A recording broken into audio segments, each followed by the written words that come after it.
What's up, internet? My name is Captain African, and today we have to talk about Arc Raiders.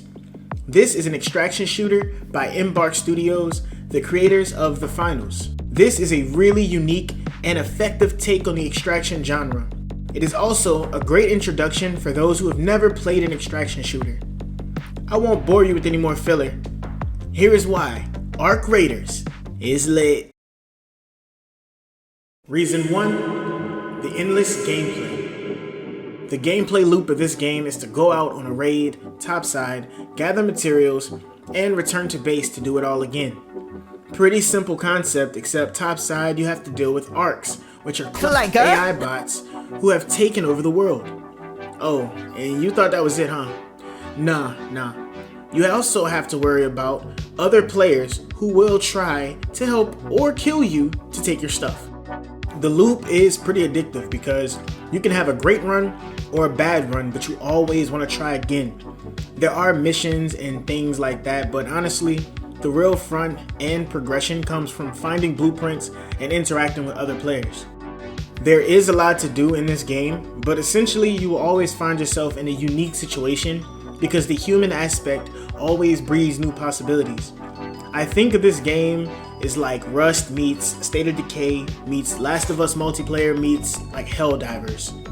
They somehow managed to get the adrenaline and the feeling of how you play Rust, but pack it into a 30-minute extravaganza. You really do feel like you're playing State of Decay or the Last of Us multiplayer with the way that you have the crafting system and then just the general gameplay of it. And then the Helldivers 2 aspect to me is how they pretty much handle the game. Like literally everything in the game is like real life, right? How in Helldivers we'd take a planet, right, and every time you complete a mission it contributes to that. This is the same thing here. They're literally following the blueprint that Helldivers 2 freaking set out. Crazy. They're doing a good job at it. Reason 2, the impressive sound design.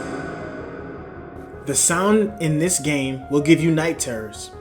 When you hear what you think is feet in the other room, you stop and say, "Oh shit!" The guns, the bushes, sounds of clankers hitting the ground, and even someone healing becomes ingrained in your eardrum. And when you hear a Bastion, your heart drops because you know what time it is.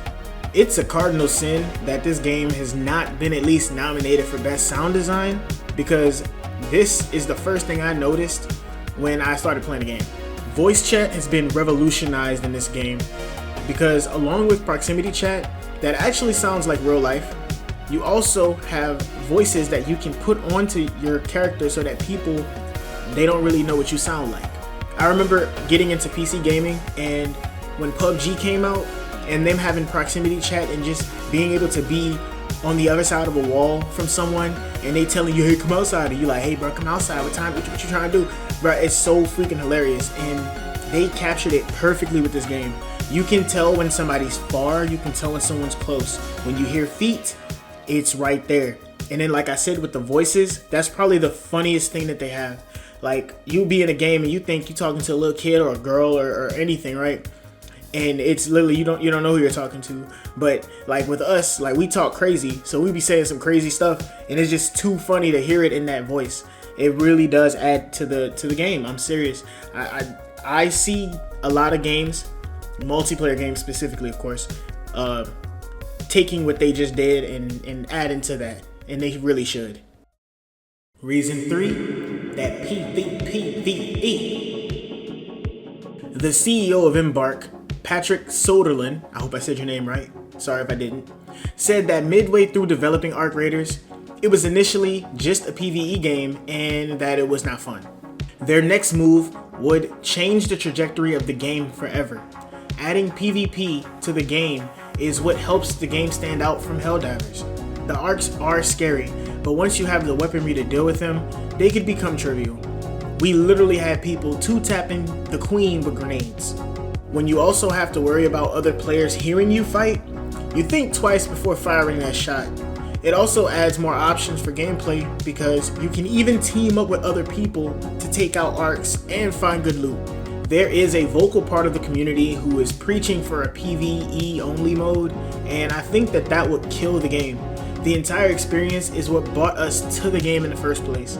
I think that if we split the community like that, then we will start seeing a decline in the game's performance. I just need everyone to understand and remember that this is a video game. I understand that we don't like losing, especially when you have a full set of gear ready to take on the world and you get hoed by some arcs or you get caught by surprise by a third party or something like that. I think that changing any part of the core gameplay will not bode well for the game's future.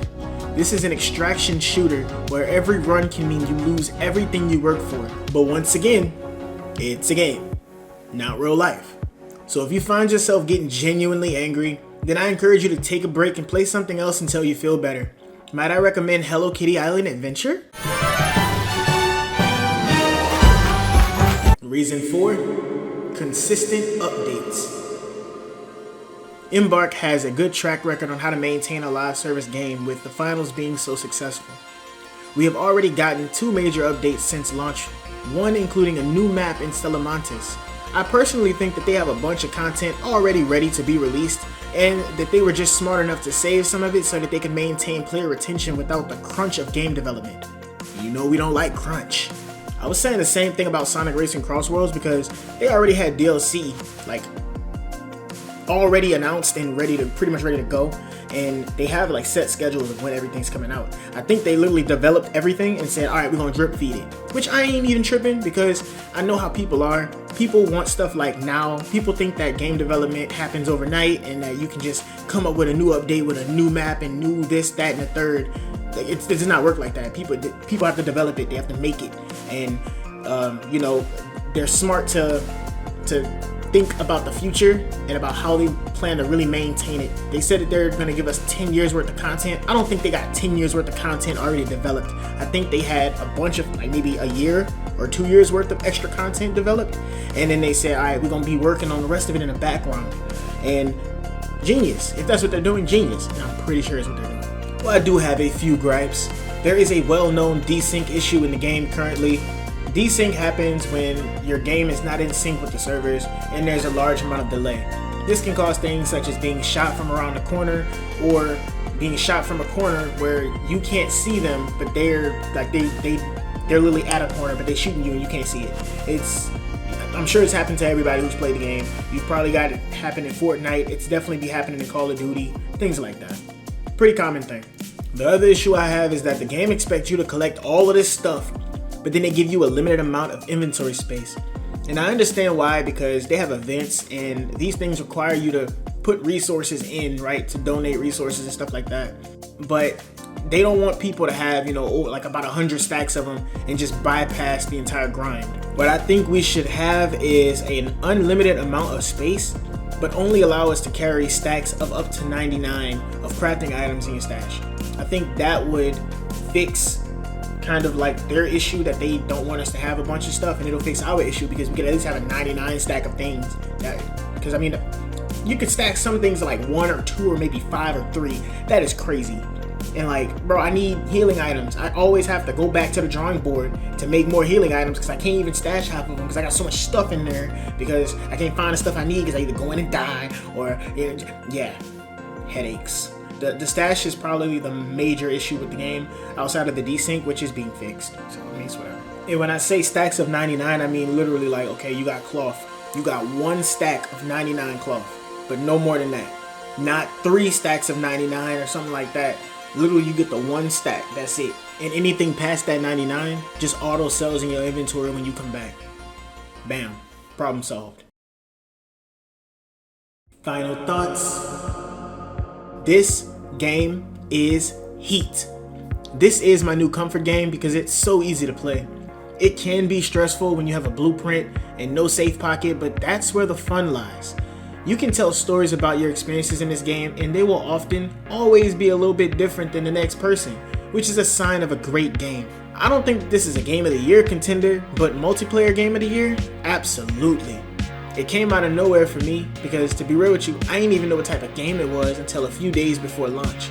It only caught my eye because of the $40 price tag. And as long as they continue to be consistent with the updates, I believe that this game will be around for a while. Now, what do you think of Arc Raiders? Let me know in the comment section and we can have a conversation about it, you feel me? For now, like, share, subscribe, stay tuned. Captain out.